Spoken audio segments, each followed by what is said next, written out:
Next question is to calculate hours worked. Extract the full hours worked from the total working hours. This provides a clearer view of the time load without fractions. Let's back to our Excel sheet. So we have to extract hours from this actual working hours column.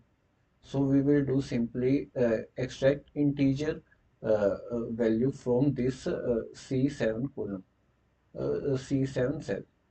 For that we will give is equal to int e, I'm sorry, C7 and hit enter. Here we will get our value. Also we can change its format to by clicking this decrease decimal sign. Here you can see we get our result.